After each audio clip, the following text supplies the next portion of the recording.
Les lampions qui s'éteignent ce 10 décembre 2023 sur la session ordinaire de novembre à l'Assemblée nationale n'entament en rien la satisfaction du chef de chambre, comblé du travail abattu par ses collègues pendant ces 30 jours de débat budgétaire. Parmi les motifs de fierté du président de la Chambre basse, le code minier et son adoption qui sonne comme un nouveau départ dans la transformation du potentiel national.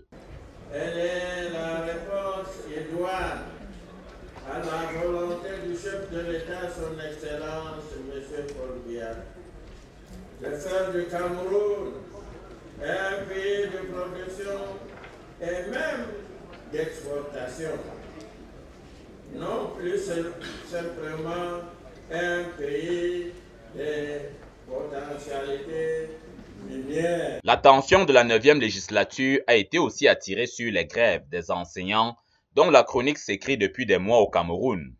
Du haut de son pupitre, le speaker exhortera le gouvernement ainsi que les grévistes à parachever les négociations en cours afin de sauver l'école et faire taire la manipulation à laquelle se livrent certains acteurs politiques. Hors des instructions du chef de l'État, le gouvernement a pris la situation à bras le corps. Les solutions adoptées sont en train d'être implémentées de manière progressive. J'en appelle donc au calme des enseignants, non seigneurs de la craie. Le laïus du président de l'Assemblée nationale ne va pas trouver toutes les oreilles réceptives à cette satisfaction qu'il a voulu contagieuse.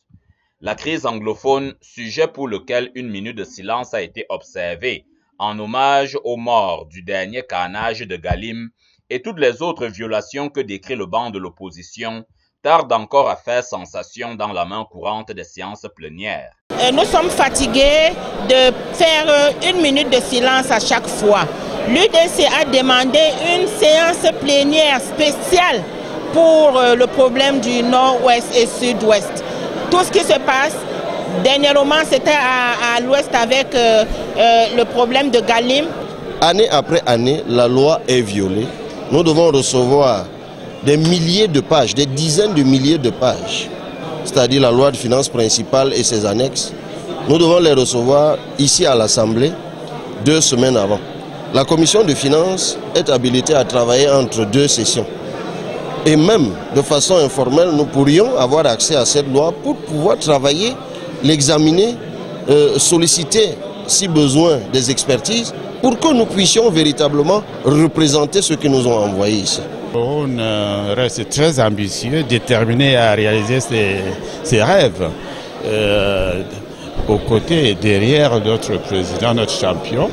Et c'est le lieu, une fois de plus, de dire merci à Dieu Tout-Puissant pour la santé qu'il donne à notre président de chambre, au président de la République, à tous les hauts dignitaires de la République et à nous-mêmes. L'insatisfaction des députés est un vide que des ovations à la gloire du chef de cette chambre ont comblé.